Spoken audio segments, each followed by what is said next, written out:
Hello, and welcome to Back Through the Lens, where two film school friends talk about movies through the haze of nostalgia, the good, the bad, and the ones that aren't quite how we remember them. I'm your host, Rachel, and with me is my co host, Joe. Today's movie is Hocus Pocus. It's the beginning of October, and all the little ghosts and ghoulies start to emerge. As a young kid, we get just a taste of Halloween horrors with holiday specials that are catered to both our sweet tooth and our curiosity for something creepy. In this episode, we dig deep into our pillowcase and bring up one of the most popular Halloween films from our childhood. Well, welcome to season 3. We made it. Trifecta. Made it. I really can't believe that we're already into the 3rd season, honestly. Yeah, I'm tired. You just continuously been talking about movies for the whole year. For the whole year. Wasn't sure how far we'd get, and here we are. We made it, fam. Yeah. And now I get to talk about Halloween movies. I am very excited for the next few episodes. Actually, all of the season. Yeah, same. I will say I like the bit in your intro about the pillowcase because every Halloween, my brother will go with me when I take my son trick-or-treating, and we talk about how we had like the big pillowcases full of candy, and my son and his friends will just sort of fill up a little pumpkin bucket and be like, I'm good, I could go home. Quitters. Generations full of quitters. Mm-hmm. Okay, boomer. You didn't stop till your pillowcase was full. And you could also use that as a weapon to steal more candy from other kids. Yep. Jeez. I guess we kind of see that in this. We'll get into it. A little bit, yeah. A little bit, yeah. I feel like the plastic pumpkin things it probably came like much earlier than this, but I remember them from McDonald's having like those spooky chicken nugget action toy guys in your Happy Meal, and then you got a little bucket. It was like a witch head, a pumpkin head, or something else. Yeah. I'm sure plastic receptacles existed before that, but I only remember using a pillowcase. Mm-hmm. Yeah, I do too, because we just knew that those buckets were too small. At least we lived in a walkable neighborhood with a lot of streets, so like we knew. Mm-hmm. Yeah, I don't even know why we used a pillowcase besides the fact that they were big and free. We just took them off our pillows. Oh my gosh. Listen, it was rough on the streets. While we're on the topic, I guess, do you have a favorite Halloween costume from your childhood? Oh, man. My mom got into Halloween, at least decorating her children. Decorating her children? That's not what I thought you were going to say. Yeah, she was really good with doing our makeup, and we had like costumes that were part like store-bought, part homemade, certain pieces, parts. I don't remember it, but I've seen pictures of me as a Ninja Turtle. I was very little. That was really cool. I guess more of the ones when I was older where I did more of the costumes myself, I kind of have more pride in. I can't think of anything off the top of my head. Oh, when I was in a band, this is like early college, we did an Arkham Asylum theme, and all of us were a Batman villain. I was the Joker, and Tom, our artist who did our logo, was Two-Face, and we did a very, very good job putting those together. That's cool. It's funny now that I asked you this question. I'll tell you my most memorable costume because I can't really think of any others. You were not a girl going trick-or-treating in Northeast Ohio, but as someone who went trick-or-treating in Northeast Ohio, I'm sure you can agree the weather did not always cooperate.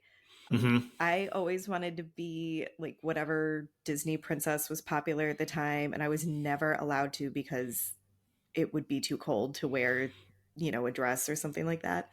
A friend of mine put it as you either had to have a warm costume or you could get like the pretty costume that you really wanted, the princess costume, but wear it over a coat. And she called it one year, she said she was a stuffy marshmallow princess because she wore her costume over her coat. Yeah. So there's one year that it was raining, maybe the rain to snow kind of situation. And my brother and I both wore costumes that could be done with sweatsuits, basically, like a sweatshirt and sweatpants. I had a gray sweatshirt and sweatpants, and I was a mouse. Like my mom managed to get me like a tail and like painted whiskers on me. And my brother was in red, and he was a devil, and she painted like a mustache on him and got him the horns.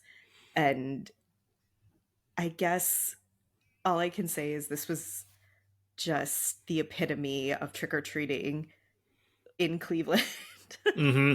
My brother and I talk about it all the time now that, we'll go out with my son, and it's like really nice weather sometimes. Sometimes it's even warm. And I swear to you, it was basically snowing by the time we would be getting around to trick or treating.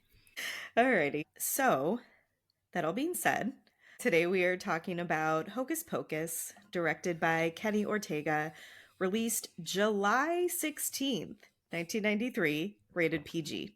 That is a odd release date, and we'll talk about that. That is a summer movie, you guys. If you haven't seen Hocus Pocus, while taking kid sister Danny trick or treating, Max accidentally releases the Sanderson sisters, a coven of witches, back from the dead. With revenge and immortality on their minds, the Sanderson sisters must feed on the life force of at least one child before the sun rises, or they will turn to dust and be gone forever. Will Max, Danny, Max's new crush Allison, and Binks, a talking cat, be able to stop them in time? I'm just thinking about how saying the phrase talking cat makes it all sound a lot cuter than it is. Well, it's not animated, and it doesn't sing. I cannot tell you the first time for sure that I saw Hocus Pocus. I'm pretty sure I didn't see it in the theater, but definitely once it was out on video, I remember watching this all the time with my family at sleepovers, at birthday parties. I specifically remember being at birthday parties where everyone was like, "What is a virgin actually?" But for as long as I can remember, this has been a part of my regular Halloween viewing. I also don't remember the first time I've seen this movie. It feels like it's just always been around. I've watched it every year or almost every year since I was a child. Definitely also didn't see it in theater. I don't even recall seeing trailers or advertisement for it, Hmm. but definitely at home. I don't even know if it was a rental. I think we just bought it. It's like a Disney movie. Why not? I'm just Yeah, going to throw it out there and say I probably saw it at grandma's house because it's where I see a lot of movies. safe bet. Yeah. Yeah, it's funny as we go through this the story of getting Hocus Pocus made and then its reception once it was released was not at all what I was expecting because like I said, it's just been such a big part of like this season for me always. So, Oh, yeah. well, we start with David Kirshner, who is credited as co-writer and producer. But Hocus Pocus, the entire thing started as a bedtime story that he would tell his girls. He told them about a kid that got turned into a cat named Binks. Apparently, he had a childhood black cat that was named Inks. And so he changed that to Binks. So the basic story outline of them meeting their fate in late 1600s Salem and being brought back to life was a story he made up for his kids. And apparently, according to him, they are a big Halloween house and they love all the time, like going all out for Halloween, which also plays into how he was able to get this greenlit. Again, all of this is very surprising to me. In 1984, he was invited to pitch it to Disney. And he had this whole argument about how there are no family Halloween movies and they should really capitalize on that, especially because Halloween at the time was a growing holiday.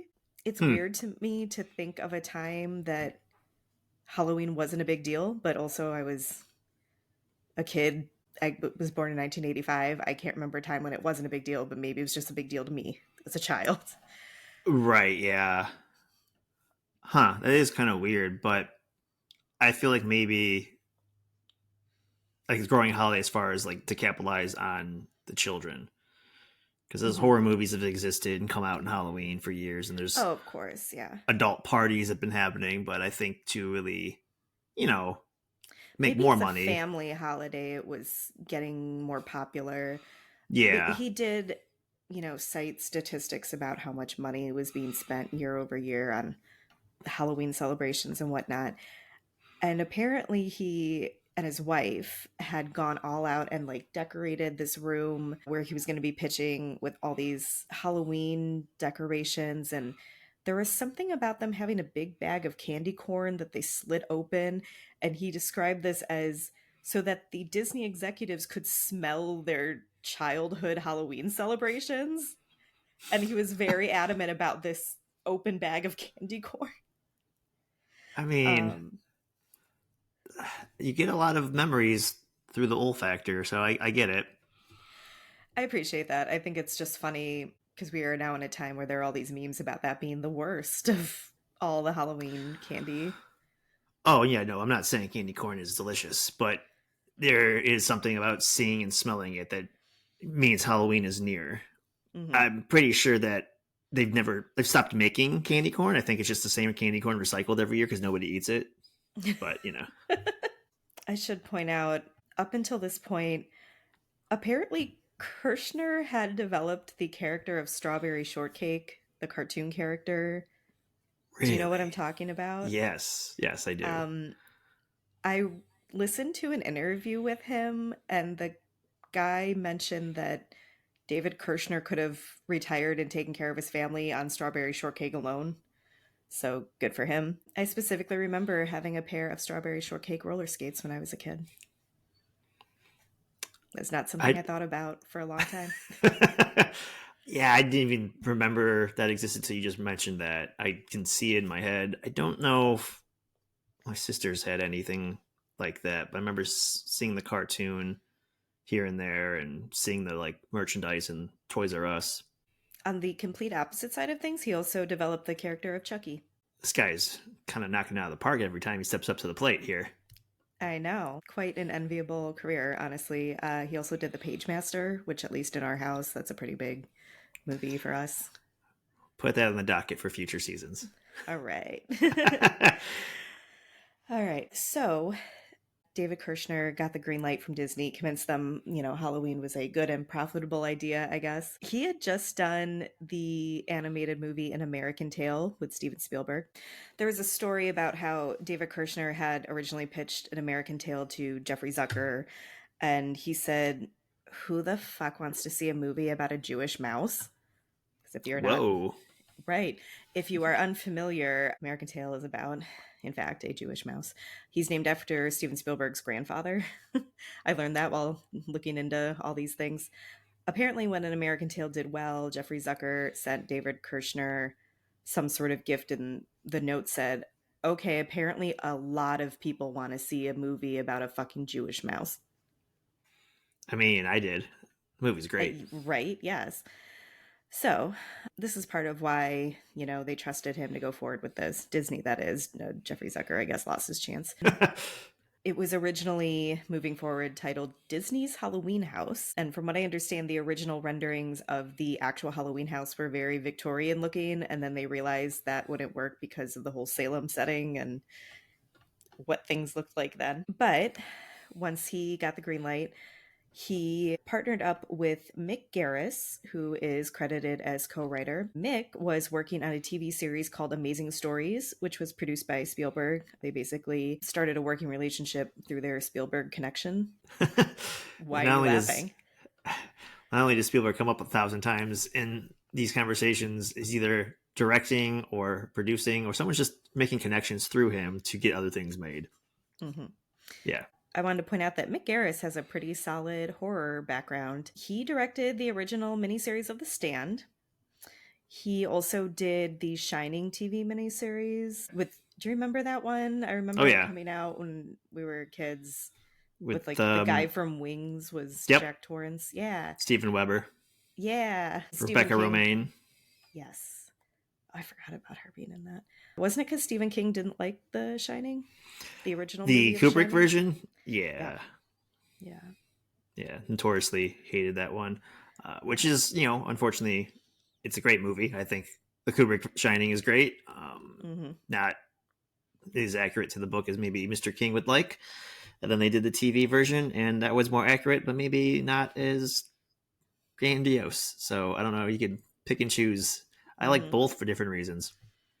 I could see that. Yeah, when I was looking up both of their backgrounds, especially as I kept hearing things here and there in different articles and interviews about, their horror background, I looked at Mick Garris's IMDb page, and when I saw The Shining on there, I clicked on it because I'm like, is that the one I think it is? Because I remember watching that as a kid on TV. And of course, it was night, and I was the only one in my house up. And there was just like a big scary ghost that pops up as the main page for that when you look at it on IMDb. So that was great. Thank you, Mick Garris, for giving me nightmares, I guess.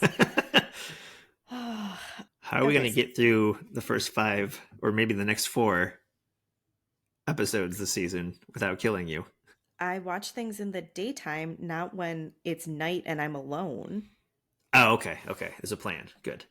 Yeah, there are plans. I just, look, I'm almost 40. I am still scared of the dark. I can't help this. No judge. I'm just concerned about your well being. No, it'll be fine. It'll be fine. I end up like giving myself a panic attack every time we have to prepare for this. Okay. So, because Steven Spielberg has to work on everything, once Mick Garris and David Kirshner, decided they were a co-writing team, they went to Spielberg and pitched this the same way they pitched it to Disney because they wanted him to come on as a producer. And, they did the whole Halloween decorations, candy corn thing. He loved it. He was into it, really, really wanted to work on it. And then they mentioned that Disney had greenlit it, and he was like, oh, well, I can't do that because he had recently started Amblin Entertainment and felt that Disney was their biggest competitor in terms of family films. So poor Steven Spielberg, there was a project he couldn't work on. He worked himself into a corner, I guess. Yep. Yes. So, shockingly, this movie still went on without him. I feel like that's not usually how things go. No, Spielberg, we're pulling the plug. I know, right? So, I kept hearing all these references to the original script being so much scarier than what we end up with. But I could not for the life of me find any examples of what that meant. There was even an hour-long podcast episode. It was Mick Garris's podcast. He has a podcast called Post Mortem. He had David Kirshner on. They talked about the 25th anniversary of Hocus Pocus.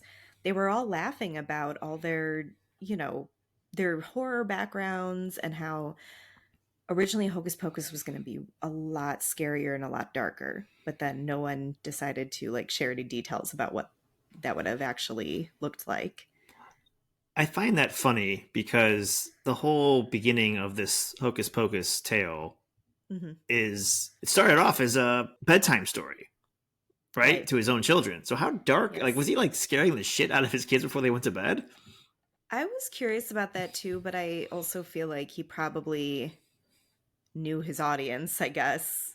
That's what I'm Sure. assuming.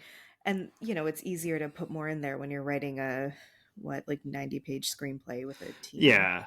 But it just seemed like he wanted to cash in on this growing holiday that's tied in with kids and family, and then they go and Mm-hmm. write a darker, scarier version of the bedtime story, almost kind of going against what they were trying to cash in on, or so it seems. Mm-hmm. I kind of saw your notes here, was trying to do a little digging as well, and because I was curious what it would look like, even if it was one sentence of a rumor, but I couldn't really Yeah. find anything specific. I'm guessing, or just speculating, that maybe the witches were more, well, probably designed more creepy but also maybe Mm-hmm. actually got their revenge and ate some children, or got their essence, so to speak. I'm hoping. Right. Well, and I was also thinking too of, the original Grimm's fairy tales are really dark and Yeah. they've changed things around for it to be more palatable for little kids. It could have been something like that, but this is why 12 writers would eventually work on this script. And it took, I believe, 8 years before we actually started filming because Wow. Disney just was constantly not happy with the script. They wanted more family friendly. And it was the later rewrites with these other writers they would bring in for just one or two passes at the script that would add more comedic elements to it. So that is why it took so long to get made. But we finally started filming in 1992 because Disney felt like the script was in good enough shape. They brought in Kenny Ortega to direct. The only information I could really find was that he had just done Newsies and maybe he, was on their radar because of this. But I had forgotten that Kenny Ortega is also a choreographer. He was a choreographer at a time for Michael Jackson. I believe they said he was the choreographer for Dirty Dancing. I believe that was the movie. But he later went on to do like High School Musical and other big family friendly things that also are, musicals. Nice. Mm-hmm. Um, David Kirshner specifically had written the part of Winifred with Cloris Leachman in mind because he loved her in Young Frankenstein. Nice. Rosie O'Donnell was offered the role of Mary. Her quote was, "I couldn't do a part where I would be mean to kids, and the joke was about the character's size. I just felt like I had to say no to that." And it's funny because I could not find any further information, just that she turned it down because she didn't want to be a quote scary witch. Mm-hmm. And I kept feeling like, why? What's the problem with that exactly? And then when I found this longer quote, it made a little more sense. She didn't want the jokes to be about her weight. She didn't want to be like some mean lady that ate children, which again played for comedic effect in this movie, but is unarguably pretty dark if you think about Yeah, it too yeah. much. Well, I mean, it's a kid-friendly movie, but there has to be some real stakes. Like if you're gonna do a Halloween family-friendly film, at least it has to be believable that something is kind of lurking in the dark, a witch, a devil, a ghoul, something. Like it can't just be Mm-hmm. like happy Disney tales. Oh, exactly. Yeah. My husband and I had thought about this a lot because the first time we tried to watch this with my son, he got really scared. He only lasted until Billy comes back from the dead. And I Fair. think it was when he gets his head whacked off. My son was like, "I am out of here." Like, to be fair, he was, I think, 3 or 4. So he was very Oh young. wow. He loves it now. We watch it like multiple times every fall. Same with Nightmare Before Christmas, which also spooked him when he was younger. But yeah, it is kind of a balance, right? Because you still have to have stakes. Yeah. You have to have something for them to be scared of, even if it's kind of like fun creepy. Yeah. So I get it. There are also dead parents in all the Disney films, so I feel like that alone is scary enough if the kid starts thinking about it too much. Yes. So, Which your son did. oh, of course he did. Disney movies introduced my son to the concept of your parents could die one day while you're still young. So thanks for that, Here's your severance check. right? Leonardo DiCaprio was offered the role of Max. He turned it down for What's Eating Gilbert Grape, which probably a decent decision on his part. Yeah, I would say that's a good call. It was really funny though. This is a quote from Kenny Ortega. "The casting ladies called me up and they said, 'We're sending you an actor today, but he's not available, but you are going to fall in love with him, but you can't have him.' I'm like, 'Why are you teasing me?' They were like, 'You need to see this guy because he'll inspire you. And if nothing else, he'll help you find the right guy to play Max.' And they send me a young Leonardo DiCaprio who I completely and absolutely fell in love with." That's kind of funny. Like, yeah, he's not going to be available, but he's available for 5 minutes for you to look at him and talk to him. And apparently be And inspired by him. They loved him so much they were inspired to cast the other guy. I don't know. Is it Omri maybe, Katz? That's his name. yeah, he was very Yeah. earnest. I read an interview with him where he said he was basically high all the time on set. At He like should have to a been in, point where Kenny Ortega pulled him aside at some point and was like, "Are you fucking high? Like you're ruining all the takes." And he just lied. But then he was like, "Oh shit, I better stop being high on set." he sounds like he would fit in with the boys from Stand By Me. That was my thought exactly, yes. Apparently, his ex-girlfriend claimed that he had cheated on her with Vanessa Shaw, who plays Allison, while they were filming this. She had said this on her own podcast. I have no idea if this is true. It's one Right. lady's story from when they were all teenagers. So, Hmm. I mean, Omri Katz apparently had quite a time on this set. I guess so. Yeah. Much like the boys from Stand By Me. Yeah. Hmm. Interesting. All right. And finally, Thora Birch, who plays Danny, just another Leonardo DiCaprio connection. She had previously starred on the show Parenthood, which also had Leo on it, which I'm not familiar with. Yeah, I can't say I recall this show. That's all right. So they did film most of the daytime scenes in Salem and Marblehead, Massachusetts. I'll point some locations out as we go through the movie, but the rest of it was filmed on sound stages back in California. Okay, do you want to get into the opening? I really enjoy the credit sequence at the beginning. It reminds me of when we just watched it, but the I Know What You Did Last Summer, only the tone fits better with this movie. It's you get a lot of I'm assuming this was shot in Massachusetts, like Mm-hmm. because it was all This daytime was. filming. But what's cool about like the countryside, and you get a little bit of like the old Salem, like architect and stuff like that. The whole time is a shadowy figure floating over it, which is kind of cool. And the music, all that just kind of like starts to build this family friendly, but yet also kind of eerie movie we're about to watch.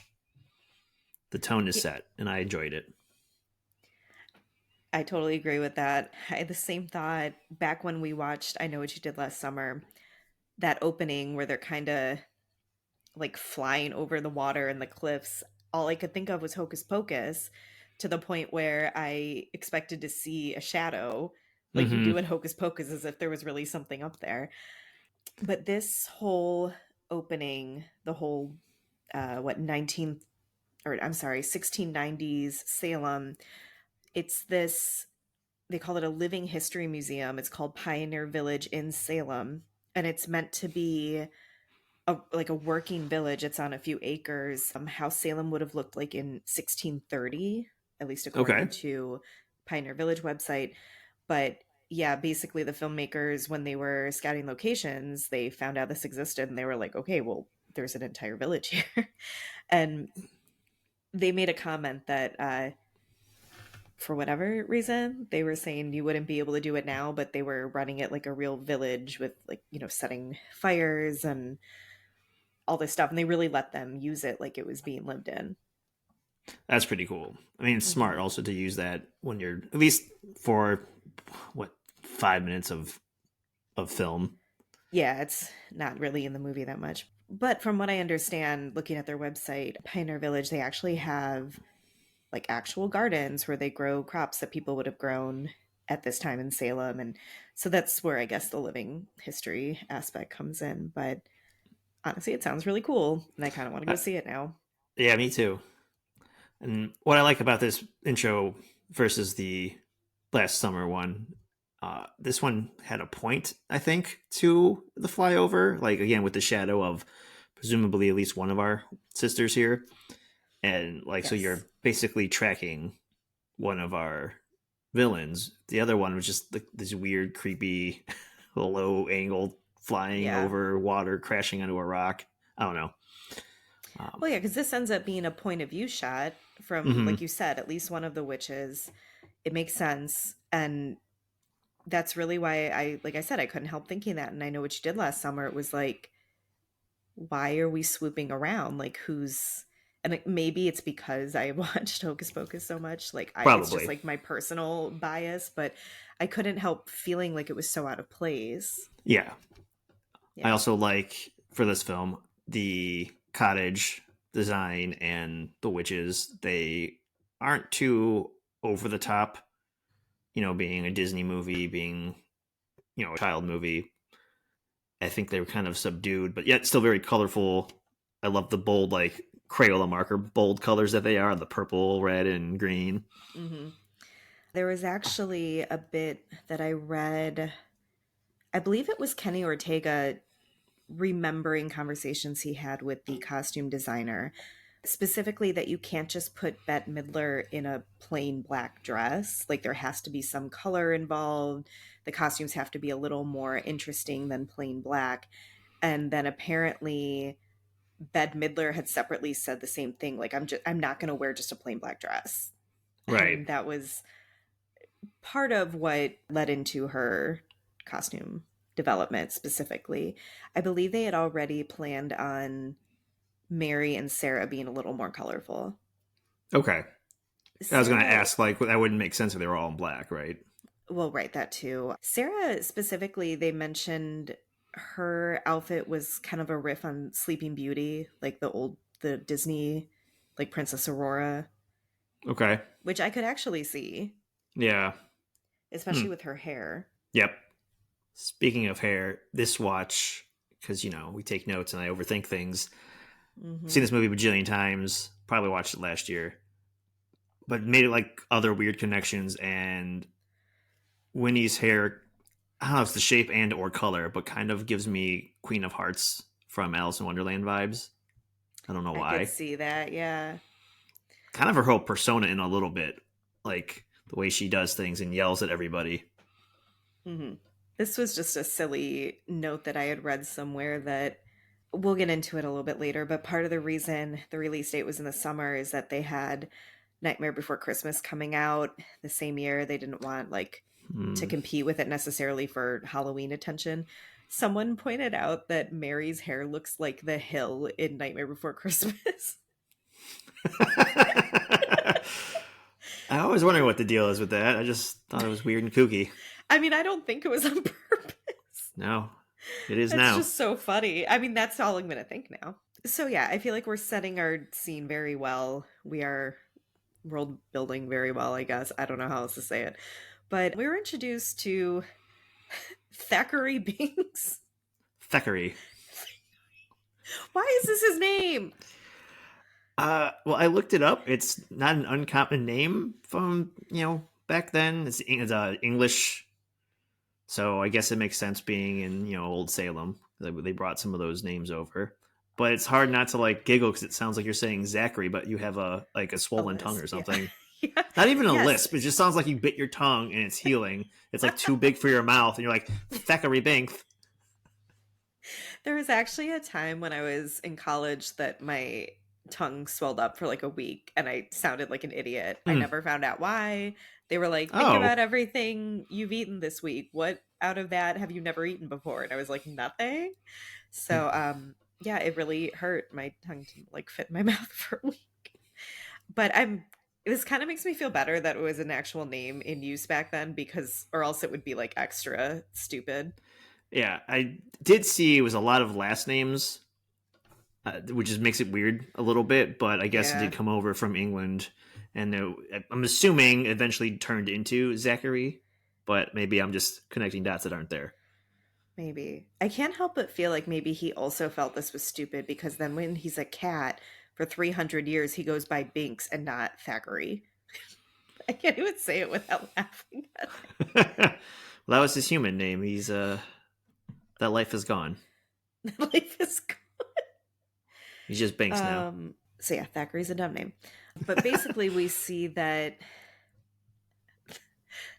can I just call him Binks? I'm not gonna be able to keep saying his name. Yeah, that's fine. Human Banks. Okay. Human Binks' sister, Emily, who has a perfectly normal name, has been kidnapped by the witches. The witches have to, what, drink the souls of children in order to stay young?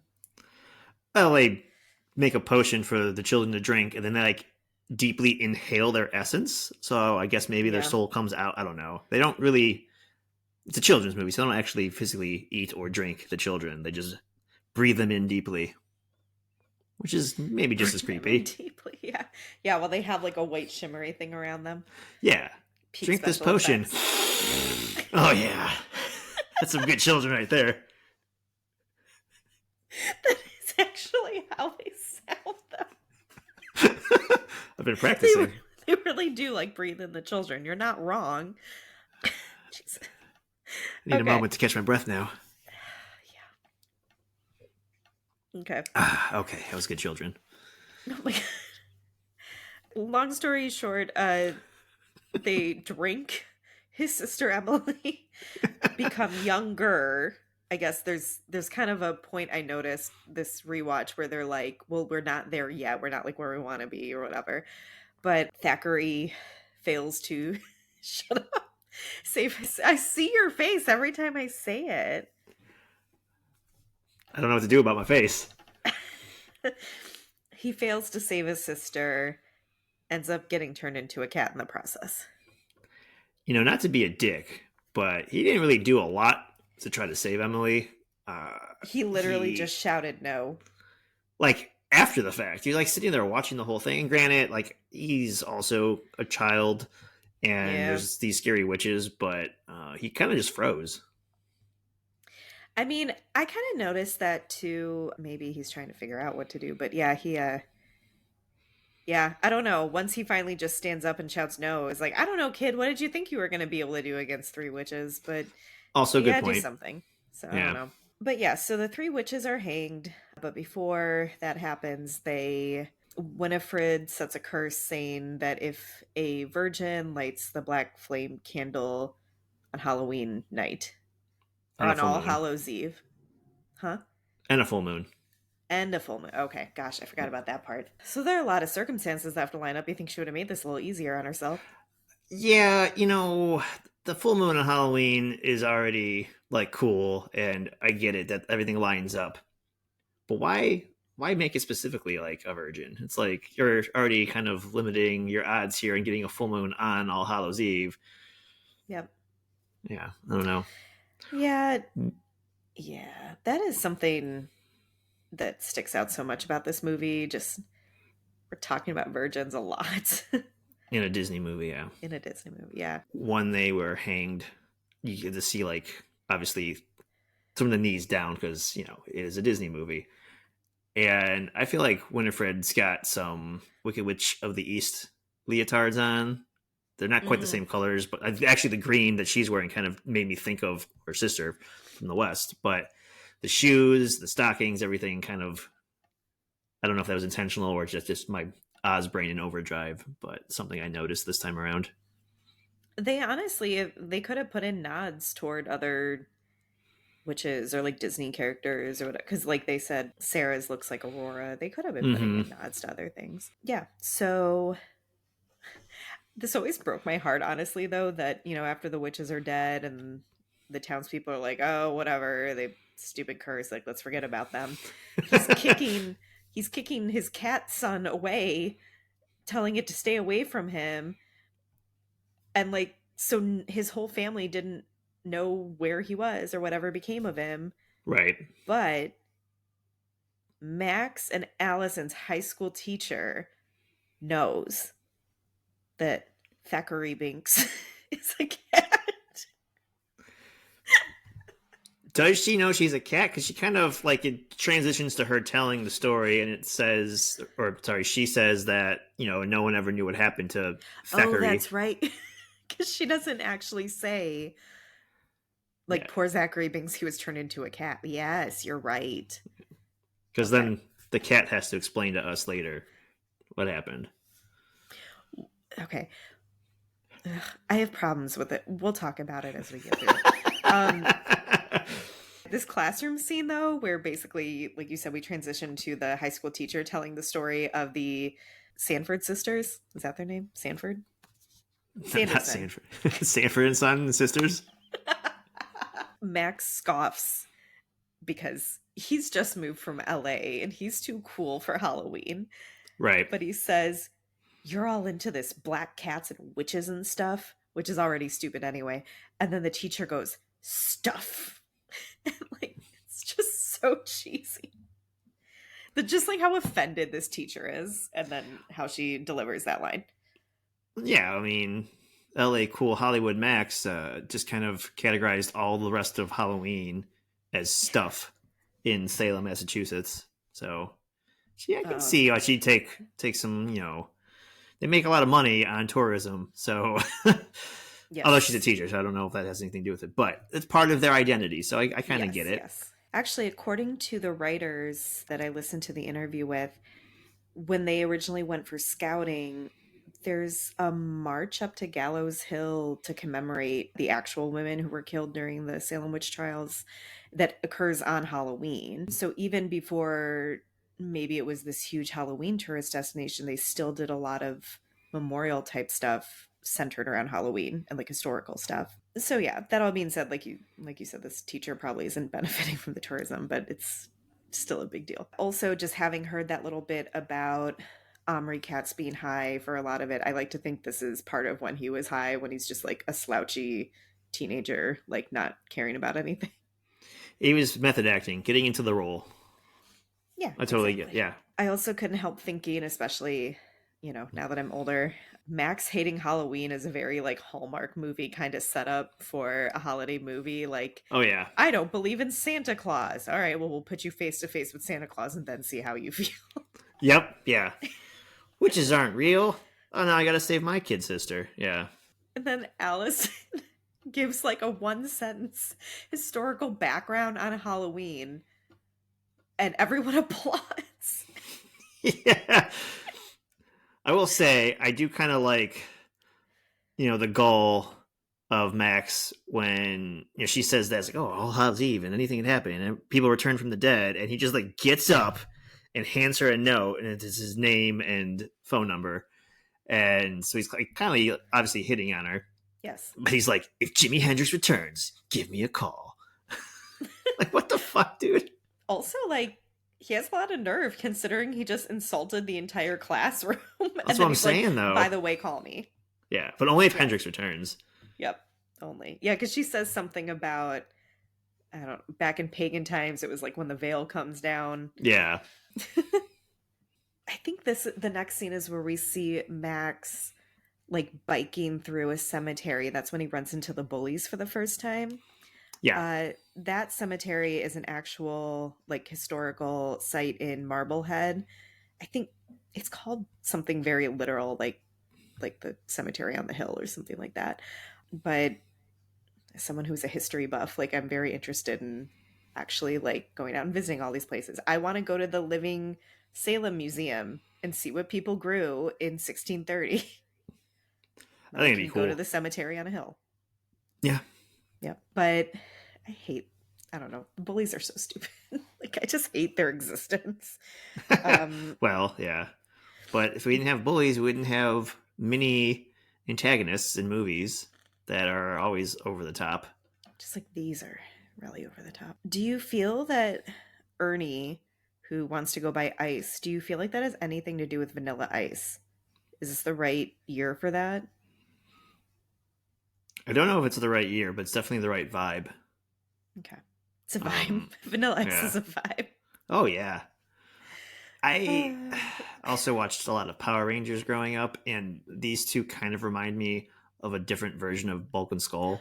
oh, yeah. I could see Um, that.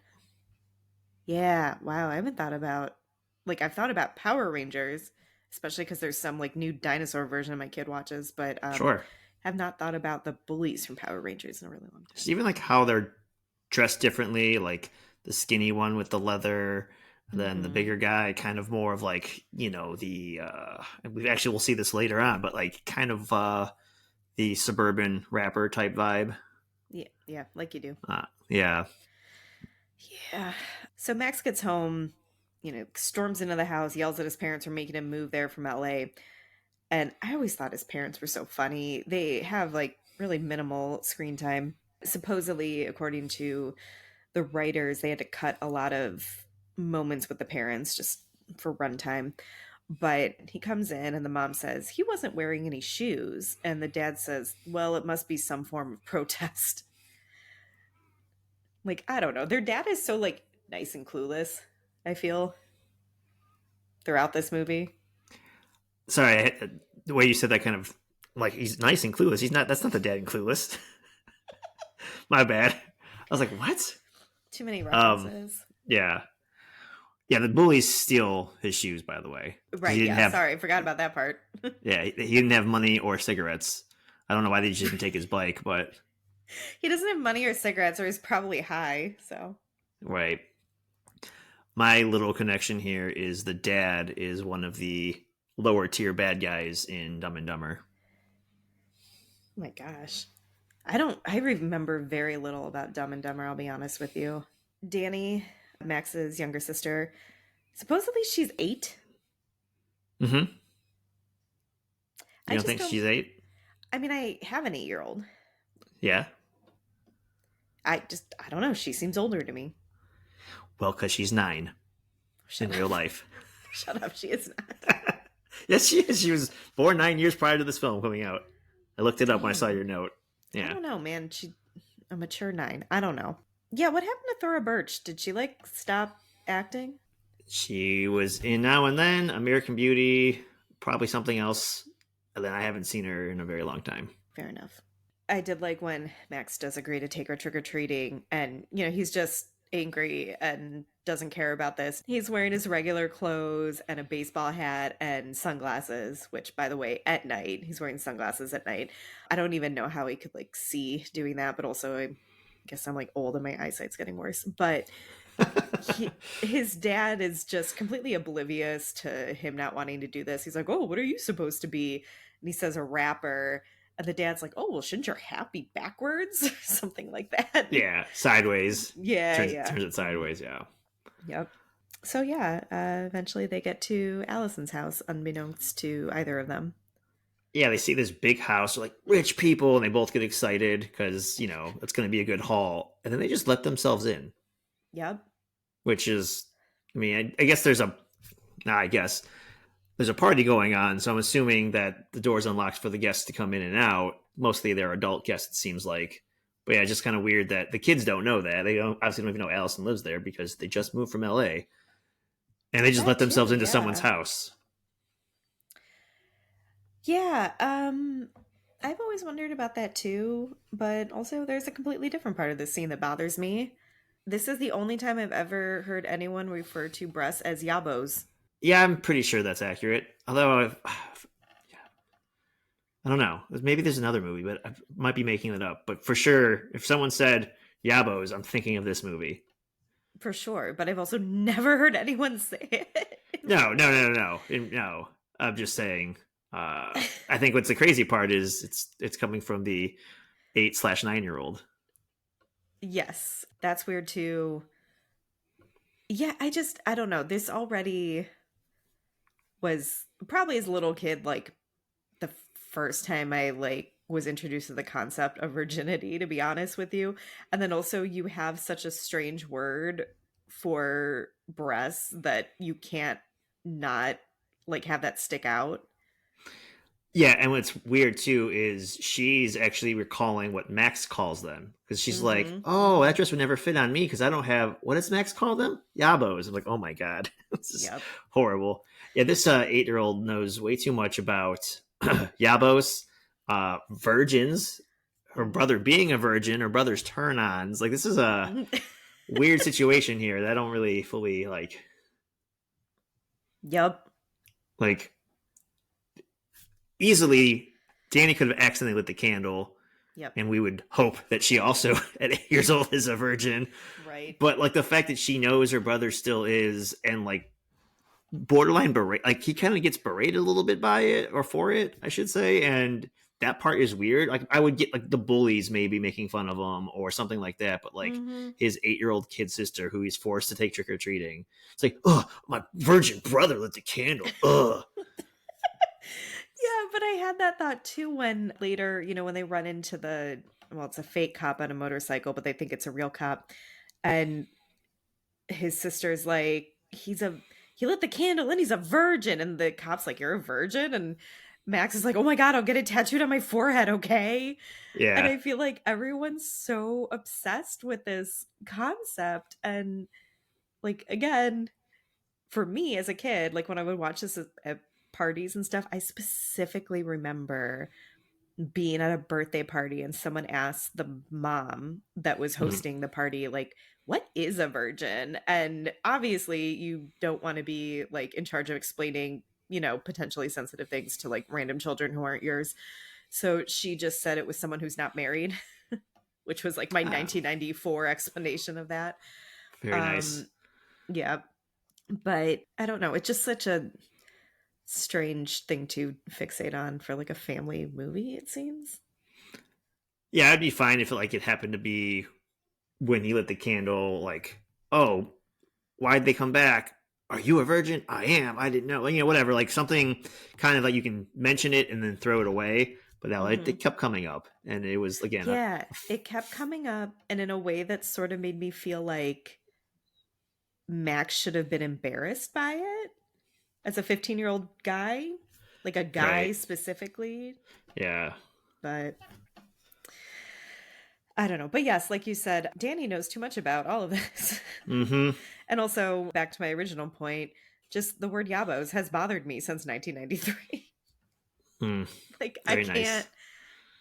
I don't know. Okay, so anyway, yabos and virginity aside, we go to the three of them end up going to the the Sanderson sisters' house. Not this. Sanford and Son house.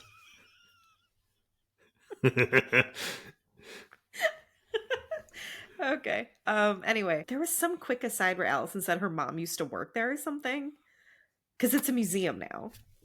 Yes. Okay.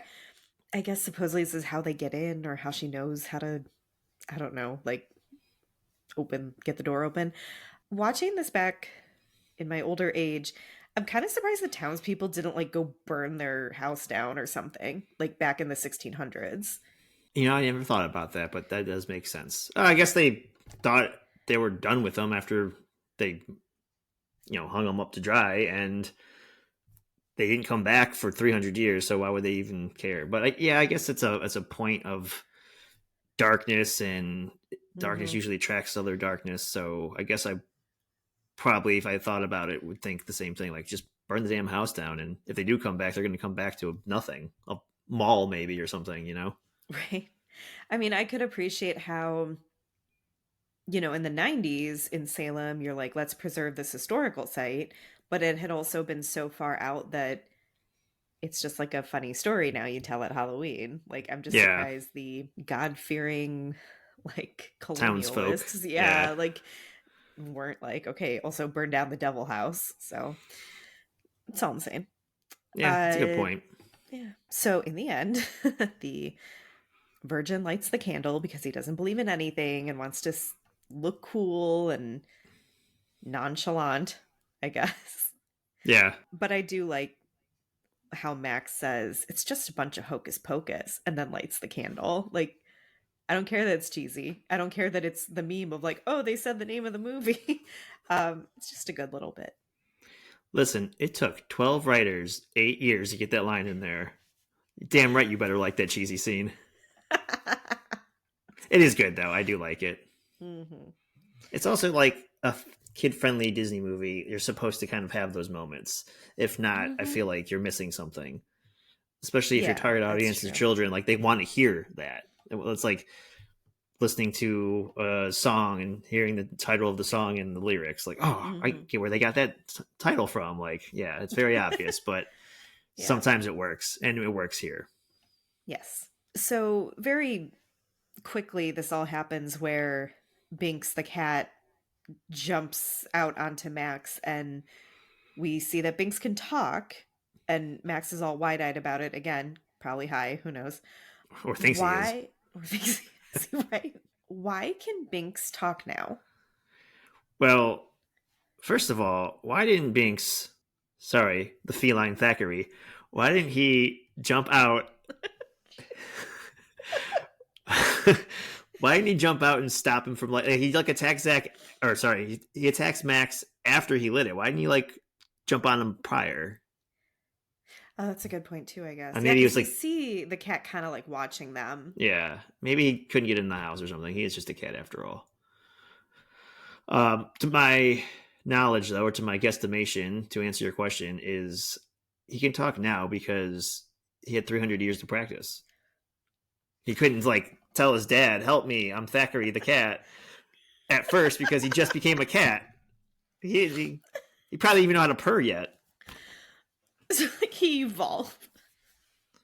You give 300 years, and I feel like he had time to practice. Oh my God. Yeah, because this bothered me so much. Like, again, I told you it was so sad to me. Poor Thackeray Binks's parents, they never knew what came of him. And then it's like, well, wait, you can talk? Why didn't you tell your parents? Couldn't talk then. But here's what something that's going to blow your mind. Let's let's just agree that he practiced and he can talk now 300 years later. Sure. Why does he have the same voice? You think his accent would have like changed? No, like that's Thackeray's voice when he's like a ghost later too. It's like the same. Well, it's not the same actor, but like they try to make it similar voices. Uh, When you have like a weirder cat voice, hmm? what would a cat voice be? Like high pitched because he's small? I would Or imagine like, smaller vocal cords. Yeah, I just watched Oliver and Company with my son, and I'm just like, what's a cat sound like? I guess it depends on the cat too. yeah. Mm. It's a British cat. Okay, anyway. 300 years to learn English. Oh my god. Okay. I mean, I could understand if you told me he could talk because he was a human that was turned into a cat, fine. Like, I don't know the rules of magic, but then like he couldn't talk to his own parents. Or is it something does it have something to do with the witches coming back? Let's say that. That was my other guesstimation, but I like my first answer better. But maybe their magic helps his magic. Sure. Because when he tried to approach his father as feline Thackeray, the witches were already dead.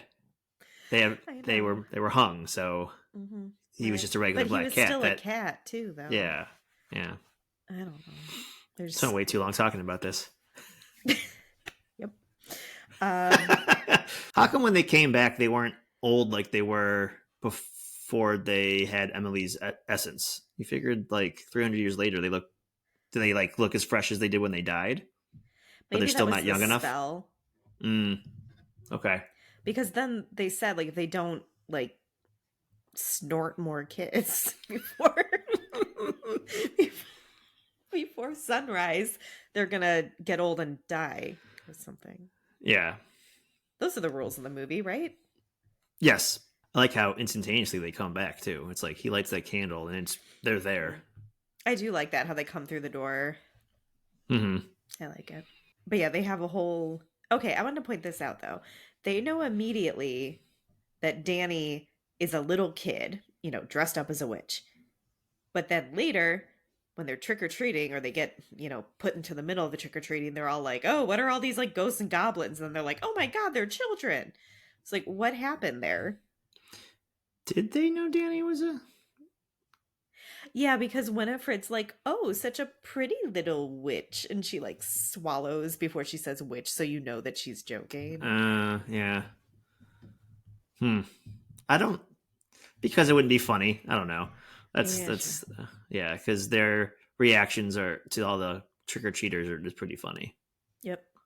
I guess also you got to think about it this way. Like maybe they knew as a child dressed as a witch, but then they go onto the street and they see all these other costumes and like you assume they know what a witch looks like, but then they see all these other weird Yeah. things and they have no idea what those are, whether they're kids dressed up or not. They still don't know what the hell they are.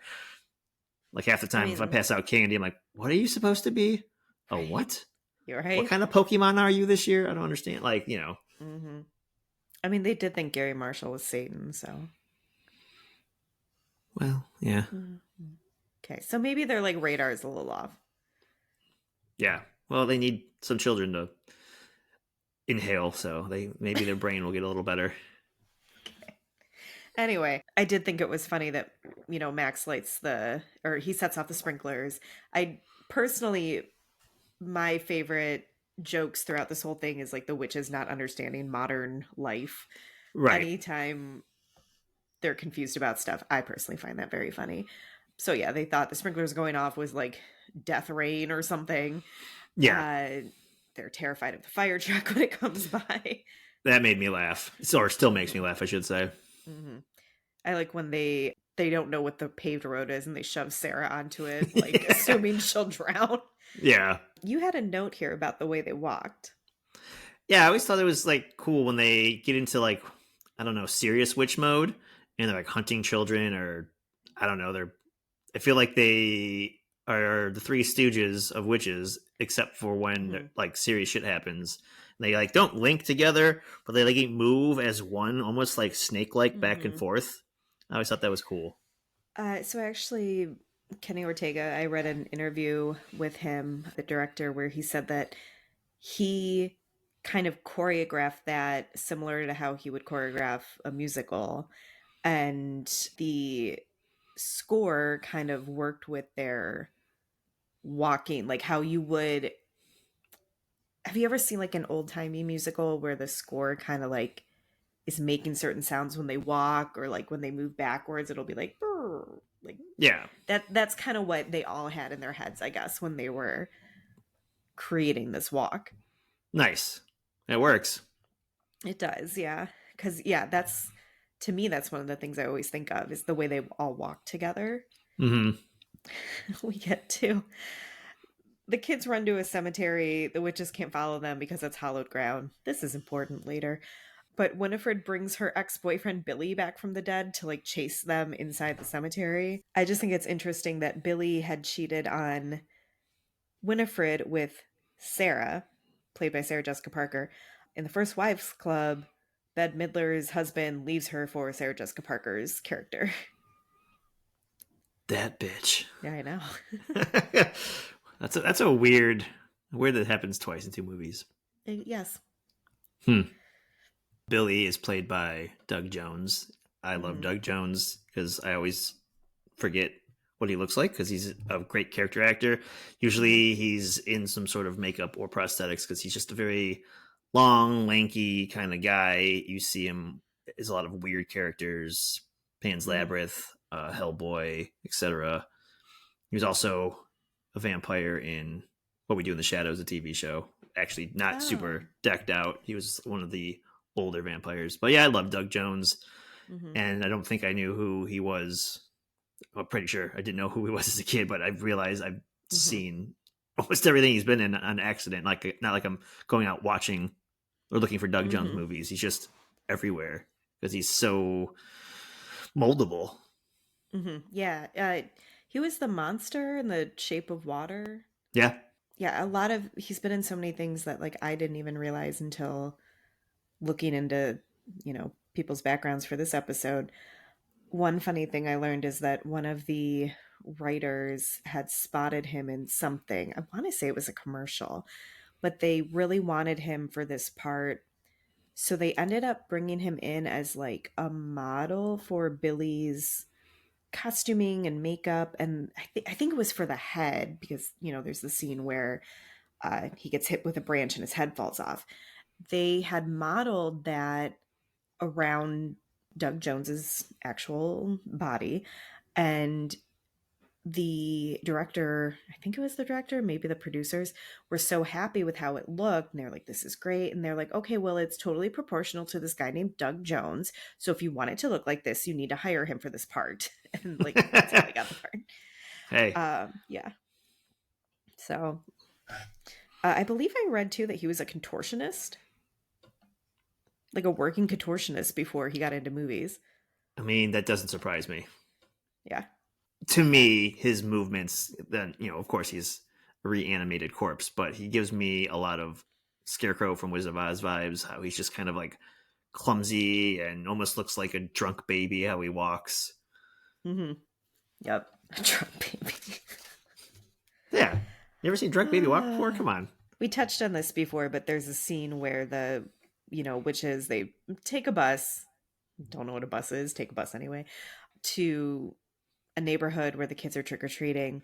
So this was filmed in a suburb of LA called Whittier, California. Apparently, when they were filming, though, it was Christmas time. So they had paid everyone to take down their Christmas decorations and put up Halloween decorations. But this is a really popular place to drive through for Christmas lights. The writers called it a tourist town. I don't know if that's accurate or if it's more like people like going to see the nice houses with their nice decorations. Hmm. But basically, everyone started coming into town to see Christmas lights and were very confused because everyone was like totally decked out for Halloween. And it was all because of Hocus Pocus. That's awesome. But yeah, we referenced this already. Gary Marshall is dressed as Satan in the movie. He is married to his sister, Penny Marshall. But the witches get all excited because they see their master Number one, I assume they've like met him before, like real Satan, because they reference him a couple times. They reference like being in hell, like, oh, I've been there, it's quite nice. Yeah. Why do they think this is him again? Number two, when did Satan get a house in the suburbs? Number one, I'm just going to assume that Satan can take on different forms and shapes. So maybe, I don't know. They saw the stupid red outfit and thought, close enough. Yeah, the witches, it's, you gotta, there's a balancing act of them knowing things and not knowing things at the same time. They're like Mm-hmm. evil witches from 17th century Salem, but then they're also thrown in 20th century Salem, and they don't know what a bus is. They've met the devil, and they think this guy is him, and it's, I don't know. Don't think They're about it too just much. all out of sorts. Yeah. Yeah, they're all those swords. That's what it is. They need Mm-hmm. more essence. They're just slowly dying again. Mm-hmm. And then why does he live in the suburbs? Because why not? Mm-hmm. I do think it's really funny when they say that Satan has married Medusa because she has curlers in her hair. Yeah, it's good. Um, and having recently watched Armageddon for the end of season two, I couldn't help thinking of the bickering couple like toward the beginning of Armageddon when they're fighting. Yeah. But also, I always remember the line where the wife is shoving them out and she says, "Okay, tart face, take your candy." Yeah. Yeah, Sarah's kind of a tart face. It's okay. But I love the part where Mary gets excited watching the commercial with the baby moving really fast. She's like screaming because she loves it so much. I always think this is so funny. And I also remember that commercial being on like regular television too. I definitely remember that commercial. Hmm. Also think this scene is really funny. I can't remember what that commercial is for now. I just never remember I've seen it, because how do you forget that baby's speeding so fast? And the music, yeah. Yeah. I want to say it was for like something like a cleaner, like a maybe like a floor cleaner, That sounds right. maybe. Because like the baby's going so fast he's spilling things, I Or he's thought. going so fast because the floor is really clean. Clean. And Oh, this could go either way. All right. Maybe we should have looked this up before we talked about yeah. it. But anyway. I didn't think I'd Uh ask that question, but I was just sitting here trying to think of what it was for, because I do remember it, but now I mm-hmm. can't. It escapes me. Yeah. I don't think I was their market research type when I was whatever age I was at the time watching this movie. You don't think so? No, I don't Is that think why they I. talk about like virginity so much? Or, like the kids won't care. Well, I meant the Who's gonna commercial. watch this anyway? Oh, I okay. meant the, yeah. I do also love the line as they're leaving or as they walk out of the house. They're outside now, and Mary has a candy bar. And she says, "Oh, it's the chocolate covered finger of a man named Clark." It's a And good line. I think of that anytime I see Clark bars. I don't think I've even had a Clark bar, honestly. I can't recall. I think I'd throw them away. Like, what is this? Get rid of this. Where's my Snickers at? That yeah, that's true too. But I know that I quoted that once when I was shopping for Halloween candy with my son. And I was like, "Oh, it's a chocolate covered finger of a man named Clark." And he was like, "Oh my God, don't say that. That's creepy." And I was like, "Okay, you obviously don't understand what this is from, so it's fine." Yeah. Well, I don't know if he made it through that part of the movie yet. No, he does. He very much enjoys this movie now. Oh, okay. Another great scene is when the kids show up at the dance party, like the adult dance party that their Yeah. parents are attending at City Hall, Town Hall, something like that. I believe I read this was the real town hall for Marblehead, Massachusetts. It looks like a high school to me. Like inside, at least. Mm, yeah, Like with the stage, and it looks like a high school reunion, and the theme is Halloween. I could see that. Yeah, and the theme was Halloween. I always thought it was so funny when Danny is going around asking people in different costumes if they're her parents, and she asks the alligator, and the alligator has this like long like mouth, like a alligator mouth would be, and she looks inside the long alligator mouth, saying, "Mom, is that you?" And the alligator kind of puts up his hands and like shakes his head. And then when they do eventually find their parents and they don't understand that their mom is Madonna, because like, Yeah. they probably just have no concept of like who Madonna is. Yeah, 'cause she's like, "Who are you?" It's like, Madonna. No? Yes? Like, she kind of is questioning Danny for approval almost. And Yeah, Danny's because she's like, like, "Well, isn't it obvious?" And yeah, the cone bra. the Mm, yabos. The covering the yabos. yabos up. Like, Yeah. oh my God. Uh, I like when Danny is trying to desperately explain to Mama Madonna that what's going on, and Hmm. she's like, "How much candy do you have?" And Danny, again, who knows too much, I think, for an 8-year-old. Mom, I didn't OD. We didn't have any candy. Yeah, that Like always stuck out what? to me too.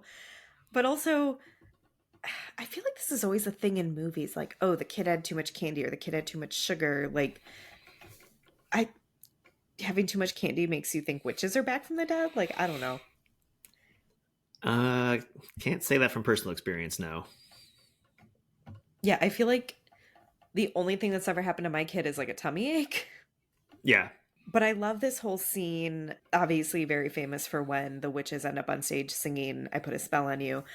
But I love how it plays out where Max really does start to scare everyone, which like I do understand because he's telling them like their kids are in danger and that's a terrifying thing to hear and they don't know what's going on and then it gets played off as him introducing people dressed up as the sisters who are going to Right. perform for them. What has always stuck out to me though is why would the two of them panic and go to their parents specifically if this was all a big act? But again, don't think about it too much. These people are all Well, the probably rest of the drinking anyway. well, yeah, and the rest of the parents don't know that they went to their parents first anyway. I mean, that's It fair. to like 98% of the people, they think they're part of the act. Hmm. It's very convenient too. We have these witches coming back on Halloween where there easily could be someone dressed up as the sisters. I mean, we even see the three little girls who Yeah. steal the brooms are dressed as little versions Hmm. of the sisters. Exactly. It's, of course, it's like a Halloween movie trope though. Like you never believe the kids because they're just regular people dressed up. Yeah, yeah.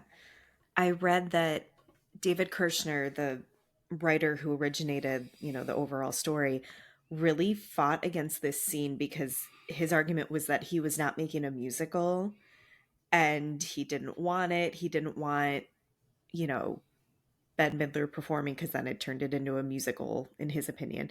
He has since said like he was wrong. It's a great scene. And obviously, like a lot of people remembered that scene in particular.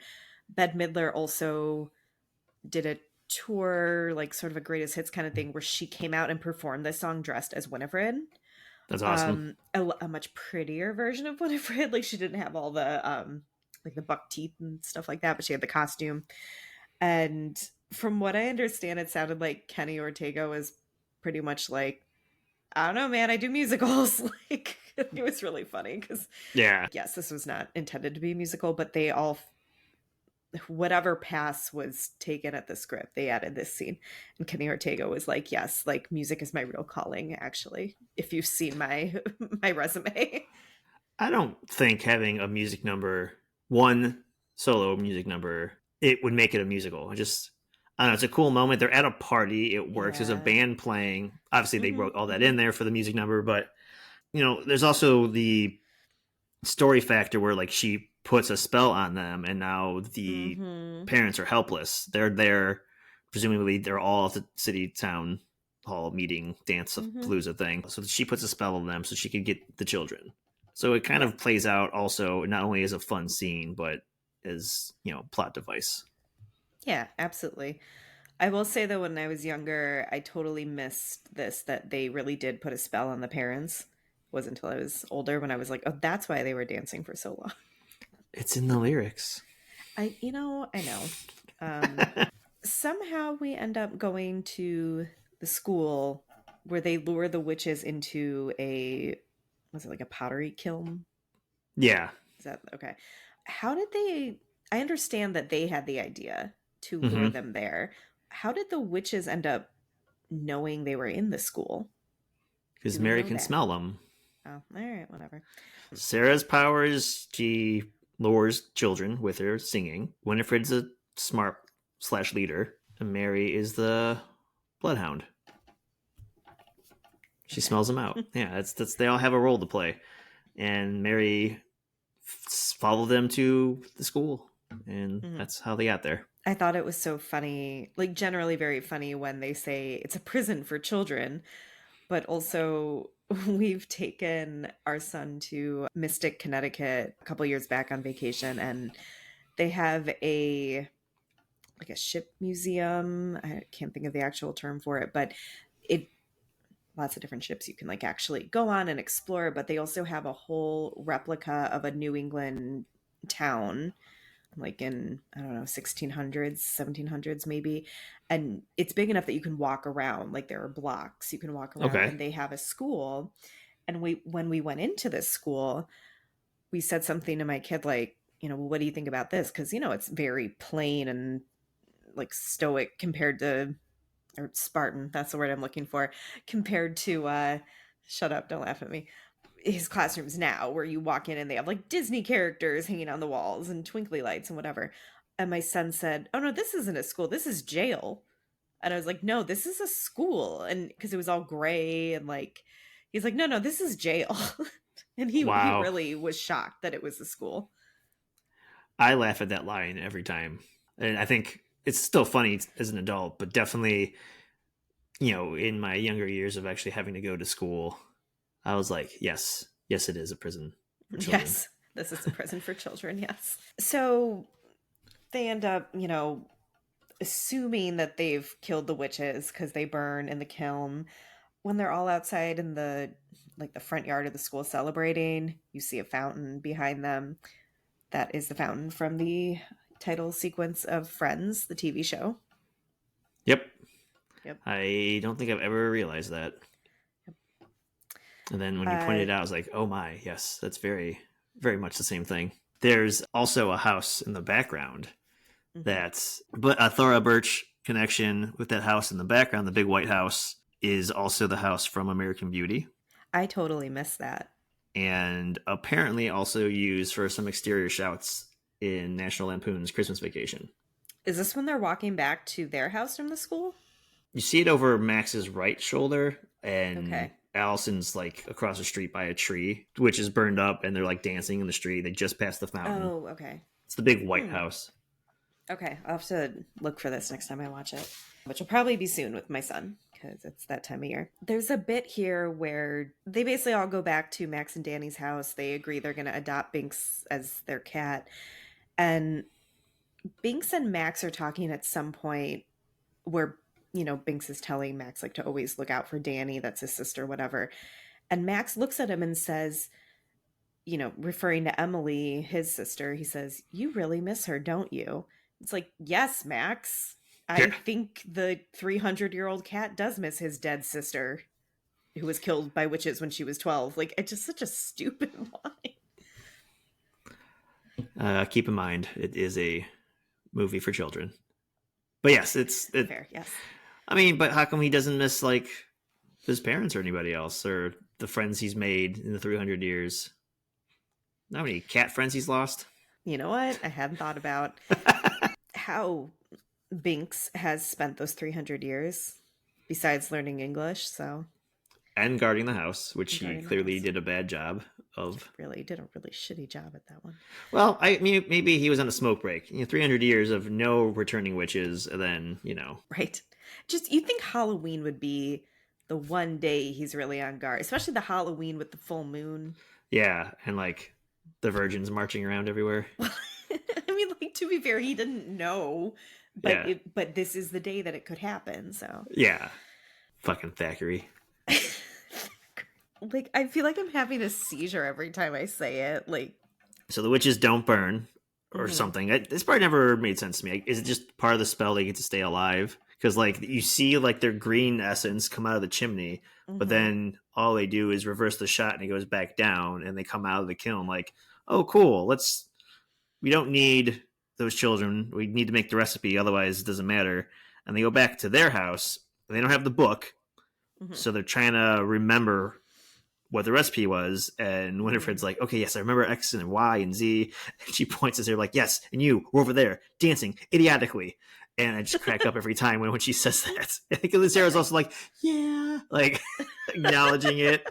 Yeah, yeah. I'm also not entirely sure why they didn't die. I think the spell keeps them alive for 24 hours unless they can eat some children. Mm-hmm. So maybe they're like kind of immortal for 24 hours. I mean, to be fair, Binks got ran over by a bus and just like popped back to life. So I guess stranger things can happen. I forgot about that part. I think he's cursed though. Yes. Cursed cat thing. I really like when they fly out to find the book because, the dumb kids open it and they can see the beacon of the book. And immediately you hear Mary be like, well, what are we going to fly on? And then, when they're leaving one by one, Mary gets a vacuum. That part is hilarious. It's always been funny to me. Like, Mm-hmm. even when Winifred leaves first, she has a broom, but it's not like a creepy witch broom like they had. It's just like a normal household plastic broom or whatever. Mm-hmm. It Mm-hmm. looks pretty shoddy. And then Sarah gets what looks like a still very wet mop. Like it just looks very Oh, yeah. heavy. I know it's like Mm-hmm. dangling. And then yeah, Winifred gets a fucking stand up vacuum cleaner. Yeah. Mary gets the Oh, vacuum. Mary. I mean, yeah. It's Mary okay. gets the vacuum cleaner. I can't remember where this comes in. I think after they steal the book, they take the book and Danny at the same time and Hmm. like, burst a hole through the Dennison house. Sarah sings that song, the Come Little Children, I'll Take Thee Away song. It's apparently called Sarah's theme, by the way, but James Horner wrote this, who would later go on to win an Oscar for the score of Titanic. So, also another Leonardo DiCaprio connection. But it turns out James Horner was originally supposed to do the score for this entire movie. Something happened with scheduling conflicts, but he still did this song for Sarah Jessica Parker. When Max and Allison, they rescue Danny by faking sunrise using like the car headlights, when they're driving away and Winifred just like pops up at the driver's side window of his car. They're on their brooms again. I think that's so creepy. Like I I don't mean, know, not like not that I think Bette Midler in this movie is creepy. It's just like I don't know the idea. First of all, like why is your window open, sir?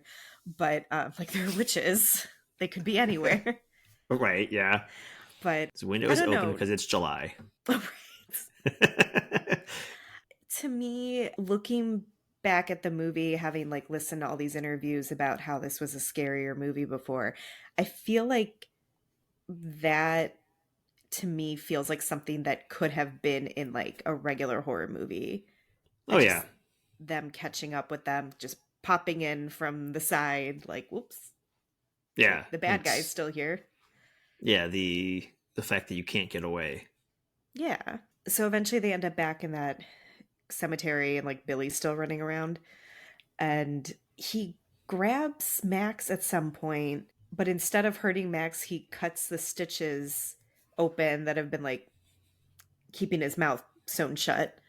Winifred is yelling at Billy Mhm. and he's like cutting his stitches open. She's like, kill him, blah, blah, blah. Use a knife and kill him. And instead he like frees his own mouth because she sewed it shut because part of his punishment, I guess. Mhm. And you see like a big puff of dust come out and a bunch of moths fly out of his mouth. That was real.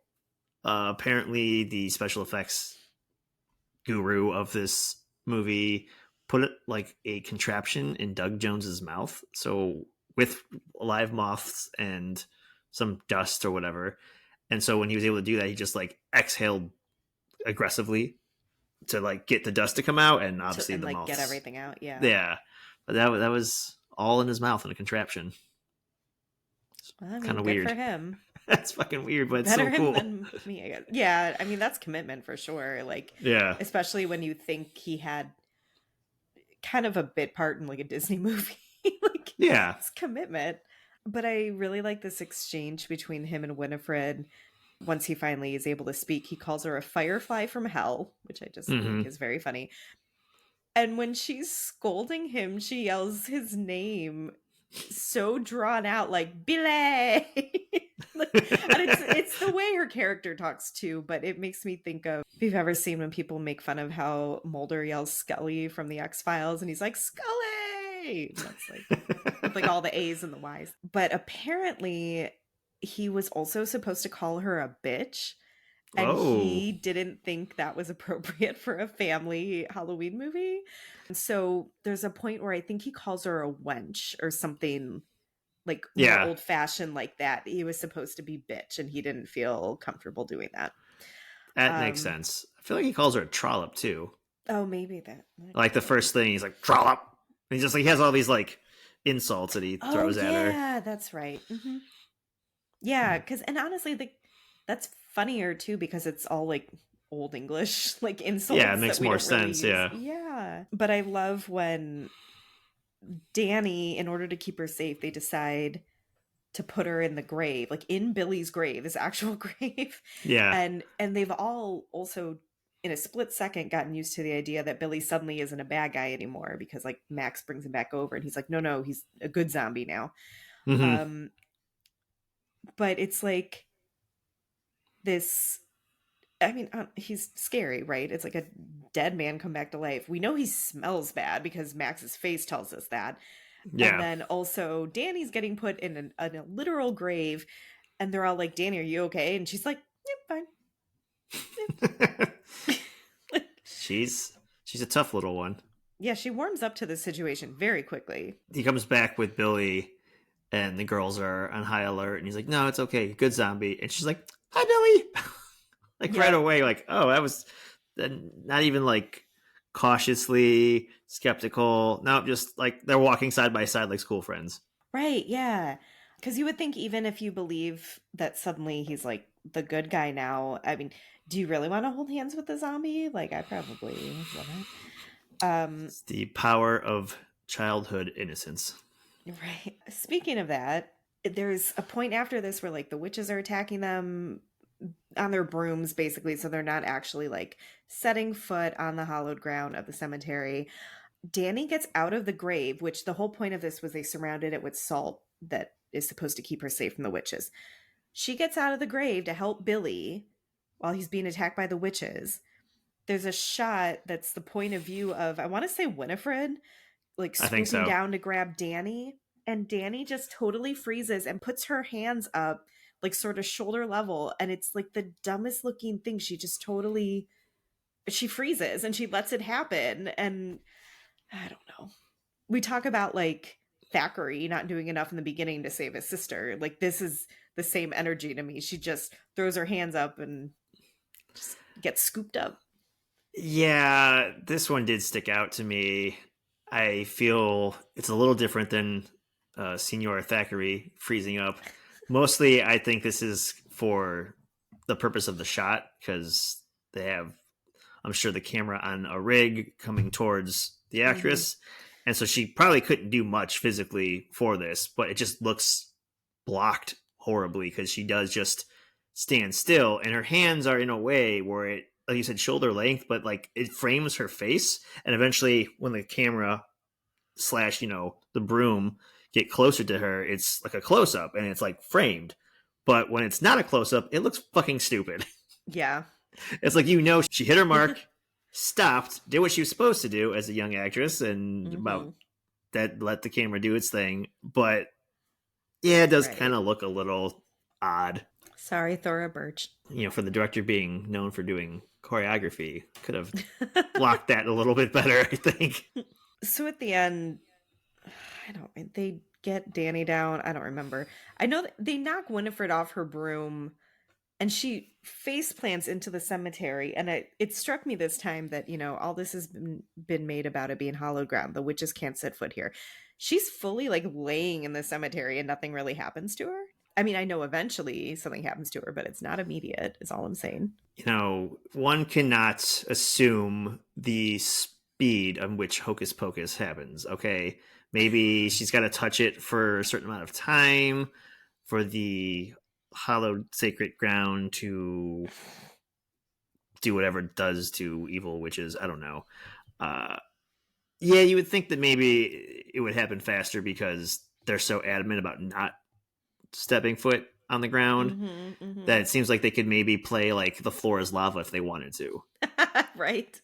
Yeah, because like she's laying there. I do like how she face plants and her arms are like behind her because then Midler gets to like really kind of do this over exaggeration with her arms, bring them back in front to do like a Mm-hmm. upward dog kind of yoga pose, and it looks Yeah. really cool. And she couldn't do that if she turned to stone right away. Yeah. I One do cannot like. assume how fast the hocus will pocus. No, we cannot. The focus of the pocus. I like.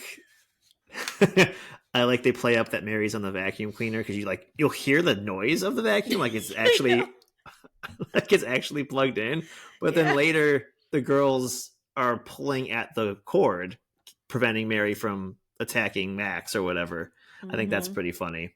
Yeah. The vacuum was like one of my favorite parts. Yeah. Generally, Mary on the vacuum is great. Yeah, But I do like this detail when the sun comes up.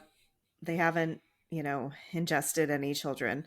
So I believe Sarah and Mary just poof out of existence, kind of.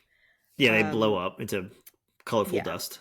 Yeah, And then Winifred is on the grounds of the cemetery, like standing there, and she turns to stone. Well, I guess isn't she, that she attempts to like suck some of the essence out of Max? yes, because he drank the potion to Oh, so they save. wouldn't take Danny. Okay. Yeah, But I like this bit where she turns to stone while she's still holding him. And I just like how he has to, like, he rips his clothes trying to get out of her grasp once she's a statue. And I love the visual of like her as a statue with like the scraps of his clothing hanging off her hands. it's a nice touch. But poor Danny, like, even though, obviously she's saved from the witches, she thinks the cat is dead. And then she sees him in his real human form, but then he has to leave because he really is dead. And he and his dead sister have to go to heaven together. And I just feel like it's a lot for an 8-year-old to handle. Yeah, that is. And she already thought the cat died once with the bus scene. Mm-hmm. So there's a lot going on for poor Miss Danny. Yeah. Kind of sad that Emily also waited 300 years. Like, she could have just gone to the afterlife, but she waited for Thackeray. Is it? I thought she like was in the afterlife and was like, come on. Oh, maybe. Yeah, I guess that does make more sense. Yeah. She just like pops up and like, oh, what's she doing here? Okay. Yeah, I know. Although I also they have to get in one last like, God, Mm, that kid's a virgin. Because as they're walking to heaven, he's like, sorry, Emily, I had to wait 300 years for a virgin to light a candle. yeah. Yep. Poor Max. But then we get, little scene with the credits of the parents all finally leaving the Halloween party, and they're like exhausted because they've literally been dancing all night. And Yeah, that's funny. the line They're all from sweaty and shit. yeah, and they look completely confused as to why this went so long. But I think the dad says, and I thought LA was a party town. Mm-hmm. Just imagining little Salem, Massachusetts being like rougher than LA. Like, no, it was just like witch magic. Right. Okay. So some other notes I have. This might not mean anything to you, Joe, but there's a TV show called Pretty Little Liars. Just gonna go ahead and assume you've never seen it. But the actress who played Spencer, Trorian Belisario, she is stepsister to the actor who played the human Thackeray Binks. When their parents got married, he said that she was acting so strange around him and he didn't understand what was wrong with her. And she eventually confessed that she had a huge crush on his character in Hocus Pocus when she was younger, and she was trying to, quote, work that out. So Because now he was her stepbrother. we got a clueless situation on our hands. Yeah, there you go. And Mick Garris, one of our writers, ended up directing at least one episode of Pretty Little Liars. So just a little connection there. It's funny. We're kind of making fun of and harping on the word virgin in this movie and how overemphasized it is. From what I understand, this is the first time Disney used that word in one of their films. And I think they wanted to really hammer it home, or it's kind of kind of reminds me when we were talking about Kill the Irishman, and it's just they kept reiterating the shores of Lake Erie. It's like all right, we called them a virgin at least 5 times. We really don't need 6 through 10, but Right. they Maybe that was their way of being edgy for this movie. Maybe. So, as we said way earlier in this episode, came out in July. That was a choice. Mm-hmm. It ended up kind of bombing at the box office. It lost Disney about $16.5 million, which is, Wow. yeah. It grossed 39 million, which from everything I read, that was like not great for Disney at that time period. The best budget estimate I found was 28 million, so like it made its money back, but I'm sure like Disney's used to, better returns than that. It seems like looking back at it, they do contribute, being released in the summer to a big reason why this happened. It was released the same weekend as Free Willy, which basically, Free Willy won that whole competition, but also Jurassic Park was still in theaters at the time. The director, I believe, said that they wanted to release it in the summer. Disney wanted to release it in the summer. One, because they were worried about Nightmare Before Christmas coming out around Halloween. Didn't want to have to compete with that. Don't know why they thought it was better to compete with like Free Willy. Jurassic Park. And Jurassic Park, right? But then also they wanted to capitalize on kids being out of school for the summer, thinking that would mean more people would see it, which I could maybe see the logic there, but I just feel like this seasonal thing is always stronger. Like the seasonal pull is like Yeah. the kids are going to go see it. They're going to bug their parents to see it on the weekends if they want to see it, okay? And especially in 1993, this is the only way you were going to be able to see it. Yeah. It's kind of a weak excuse, I think, because I Mm-hmm. mean, I can see the argument, oh, kids are out of school, they're going to go see it, but the parents aren't out of work. Like the target audience Yeah. is a little bit younger than kids just going by themselves. Mm-hmm. Exactly. Yeah. Also, summertime, people on vacations, they go to the pool. They might not always want to go to the movies. Yeah, it seems like maybe an excuse that happened kind of retroactively. Yeah. Yeah. I agree with that. So critics really hated this movie. I felt like okay, it's so funny because like I said, I read so many interviews. I listened to that whole podcast episode with the two writers, and like this was their baby. And then seeing these like quotes from the critics, I'll just read you some of them. Siskel and Ebert named it one of their worst movies of the year for 1993. So Ebert said, "Watching the movie is like attending a party you weren't invited to and where you don't know anybody and they're all in on the joke but won't explain it to you." He singled out Bette Midler in particular, saying she tries to use noise as a substitute for acting. And there seemed to be a lot of criticism about that, like how loud the witches were. Because there was another quote saying that the witches, well, first of all, they called them bumbling spellcasters. The three bumbling spellcasters don't have personalities, they have behavior patterns and decibel levels. And Hmm. like looking back, I sort of understand what they're saying, but I also feel like that's part of what makes the movie so funny because they're like chaotic and yelling and like running around screaming because they don't know what a road is or like what a fire truck is. Yeah, sirs, I get your big film critics, and this is a film, and it Hmm. was made to make money, Yeah, but also leave some of this negativity at the door when you're watching a children's movie. I know. Like, you think like 8-year olds are taking notes on, you know, Bette Midler's acting choices. Yeah, Do which they know what a Bette Midler is? Like, come on, man. right. Yeah, which brings me to the final critic quote I have, which was from Entertainment Weekly. "The sight of the divine Miss M mugging her way through a cheesy supernatural kiddie comedy is, to say the least, dispiriting."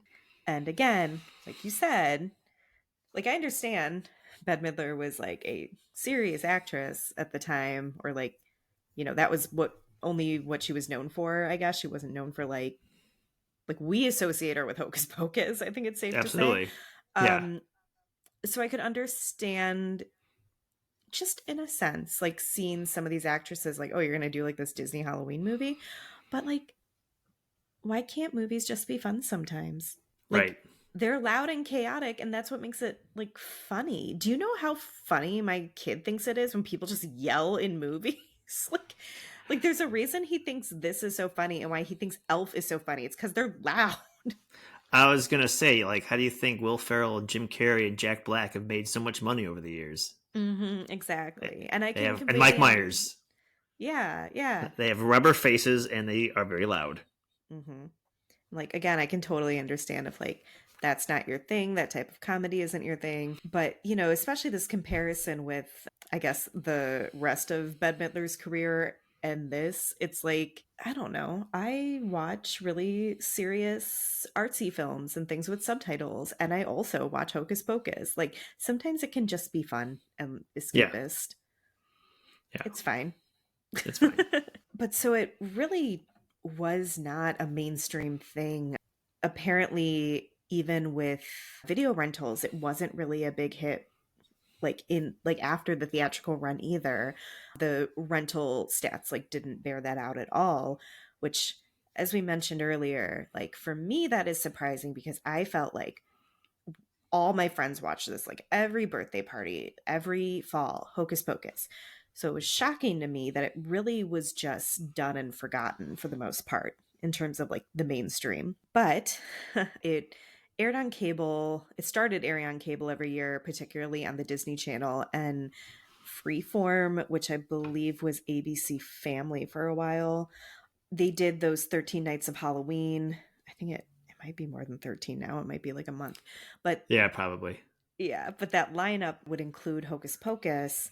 And they honestly just like threw it on there, it seemed, because, they own the rights to it. It was Disney.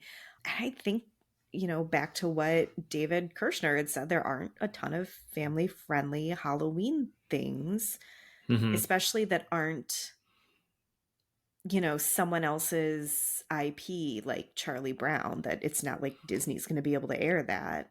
Right. So they know statistically, like the Nielsen ratings bared it out, that this every year it became more and more popular as something they were running for Halloween. And I believe it was like 2018. It was like it came in second in like most watched cable shows for Halloween weekend, and like Hmm. it was in the top 5 for every weekend in October. And that was in 2018, where like you definitely could have owned the DVD by then. It wasn't on streaming. That was part of it too. You could not stream it anywhere. Disney Plus wasn't a thing yet. So that did help, but it was getting like 1.5 to 2 million viewers like every time it would air in October. And this doesn't surprise me because I don't know anybody that's our age that, even if they don't like Halloween, they know what this is and at least watched it every 5 years or something. Because, like, Mhm. but like everyone knows about it. Everyone's seen it at least 10 times that I know. Yeah, same. They talked a lot in these articles about, definitely a nostalgia factor, but because it did so poorly, they thought it was maybe more, oh my gosh, I think I remember this movie that came out when I was this age, and like I should watch that again, or like see how this held up. But for me, at least in like I said, my group of friends, my family, like we always knew what Hocus Pocus was. So this was just again so surprising to me, that because it had really like disappeared from like pop culture for a few years. But I do think too, like for me at least, for ages, I thought of especially Bette Midler and Sarah Jessica Parker, because I went on to see them in a lot more things. I always thought of them as like those two actresses from Hocus Pocus because that Yes. was my first introduction to them. Yeah. And like especially when Sex in the City got big, like I was graduating high school, I think, at that point. But it's like, oh, Sarah Jessica Parker from Hocus Pocus. Yeah. She's got new witch friends. So yeah, for me, it was never strange to me that someone like Bette Midler would be in like a family friendly comedy because she was Winifred Sanderson. Yeah. I couldn't disagree with any of that. Like, grew up watching it hmm every year, probably did watch it on Disney. hmm Uh, or maybe we had it on tape. I don't even remember, honestly. I just remember watching it. And hmm when you're young too, even if I've already started liking this kind of stuff, horror or horror light, like, you still can't watch some certain things, most things hmm that are Halloween related, too scary, too gory, too violent. So Hmm. we didn't have much. So that was why we watched it every year. Well, and especially too, if you're watching things on cable, a lot of that would be like cut up, like edited things Yeah. edited out and stuff. I didn't Hmm. even think about. I kind of like forgot about cable there for a second. Yeah, well, it happened. Yeah. So David Kirshner, like I said, who developed this story from the start, said something began to happen that truly changed the way that project was viewed. I've been doing this a long time, and it shocked me to be a part of something that lightning touched. Bette Midler said, all of us are just stunned. Kathy, Sarah Jessica, and I have talked about it, and we're totally thrilled to death because when it came out, it laid a tiny bit of an egg, so we didn't expect much. But now look at it. October is Hocus Pocus month. And She's not lying. she is absolutely correct. It became so popular, Disney announced Hocus Pocus 2, which was released in 2022. Our three main witches come back, and so does Billy. Bette Midler was quoted as saying, I'm envious of other actors who have franchises, and I was hoping for a sequel to First Wives Club, but we never got that. After 30 years with no sequel to Hocus Pocus, I've always been envious of people who get to do their favorite character more than once. The fact that we got to do this finally, after 30 years of promoting the idea, I'm glad we got to do it. I'd love to have a franchise, especially a character I love playing.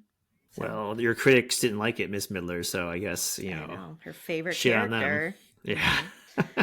Apparently, the original draft of the script for the sequel had Danny coming back as a school teacher to the group of 12-year-old girls that do end up bringing the witches back in the sequel. Thora Birch had to turn it down due to scheduling. Again, like no other real info I could find about that. I did look up some interviews with the woman who did end up directing the sequel. It was not Kenny Ortega.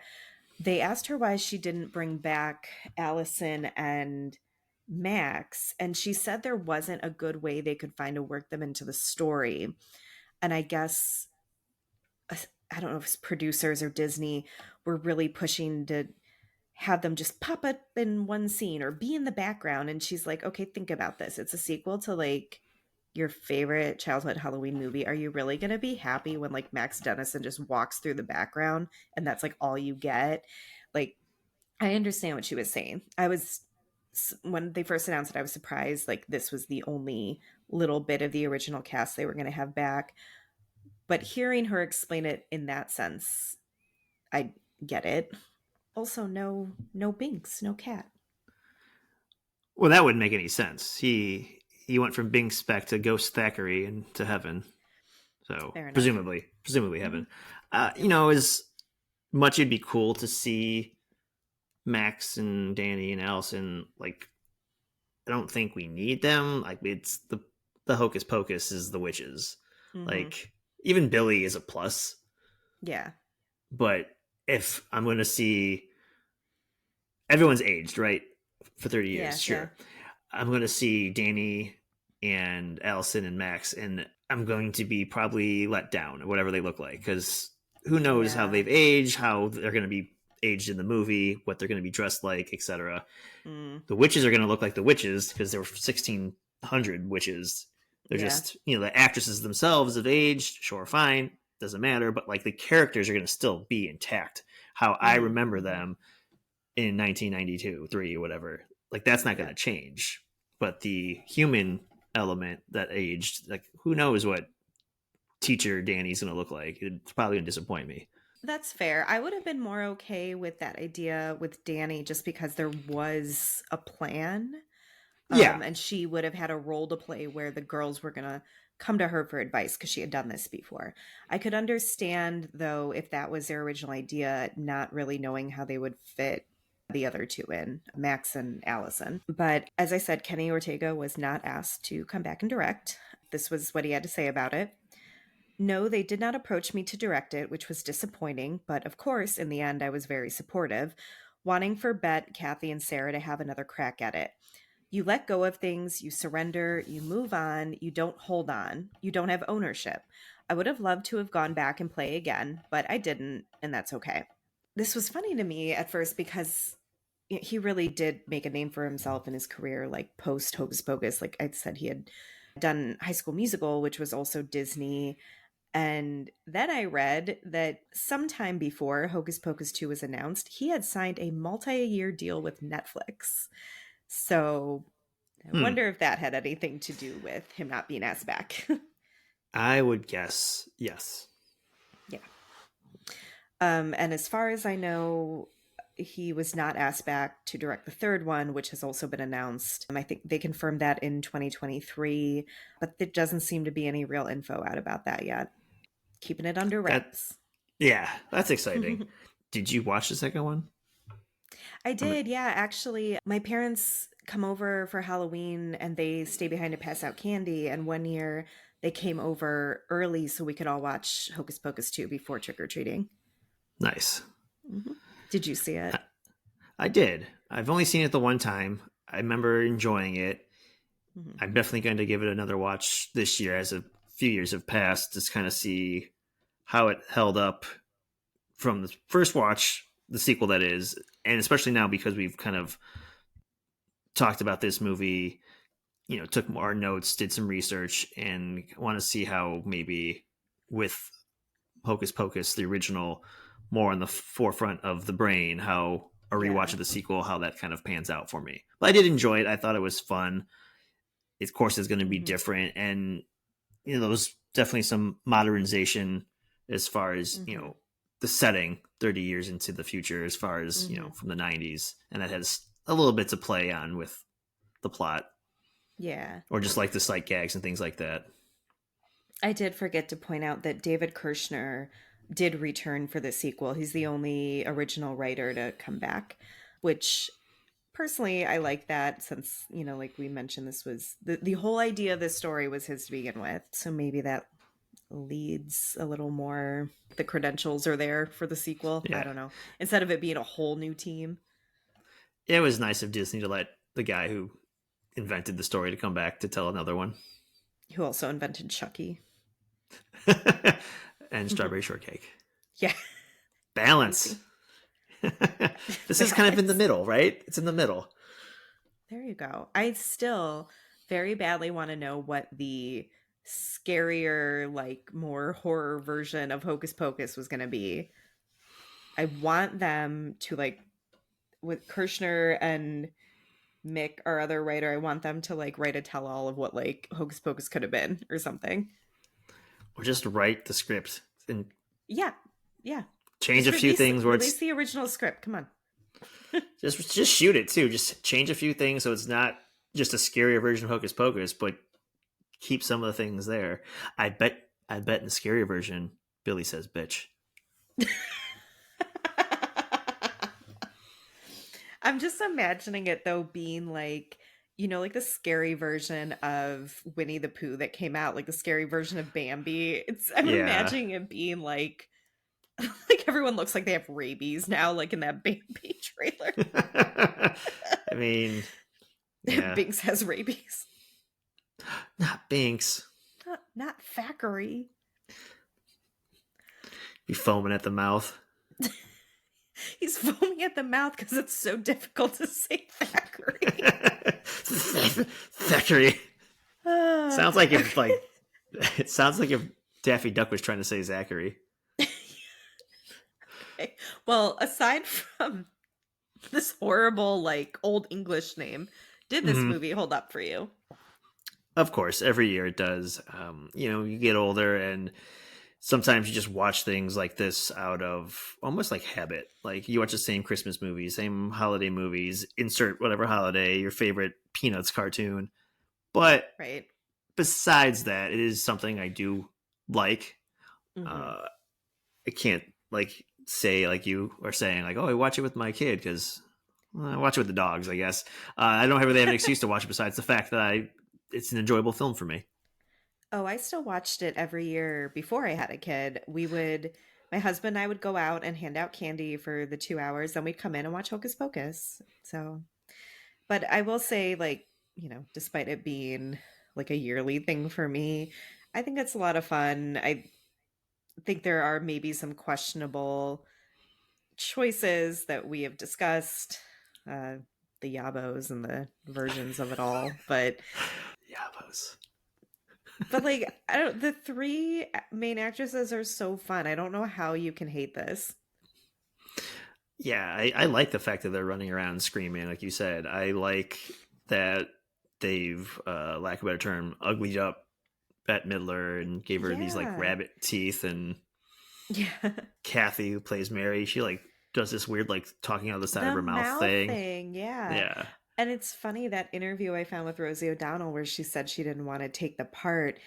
She said something about how Kathy Najimy was so much better than she would have been anyway. And she mentioned like the way she made her mouth move. She's like, I don't even know what to call it. I can't even do it. But that like she created this whole character with like just Hmm. this one little like difference to her face. That and her Nightmare Before Christmas hairdo. Right? Yeah, that's definitely something I'll think about now. All right. We would love to hear your thoughts on Hocus Pocus, as well as your own favorite Halloween movies. You can find us on Instagram at Back Through the Lens Pod and on Facebook at Back Through the Lens. You can also email us at backthroughthelenspodcast@gmail.com. If you're listening on Spotify or Apple Podcasts, please leave us a rating and review. It's the best way to support our show. If you enjoyed our show today, please give us a like and follow for updates on new and future episodes. Our show is produced by our hosts, Rachel Campbell and myself, Joe Siomick, with additional help and support from Peter Telep of LPV Productions. Peter, Rachel, and I are also the executive producers. Our awesome logo is brought to you by Tom Faracci, and our wonderful theme song is by Matt Tarek. Thanks for listening, and stay tuned for more trips into our movie watching past on Back Through the Lens.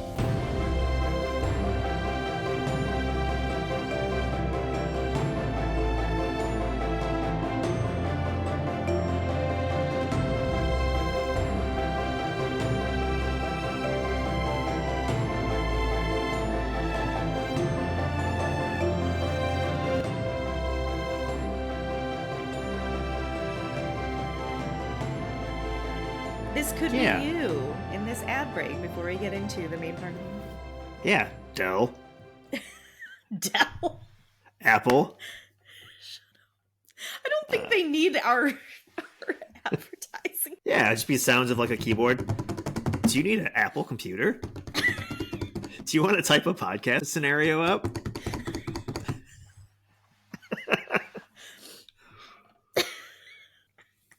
Anyway, Jesus I'm so stupid. Coffee's kicking in. Christ. Yeah.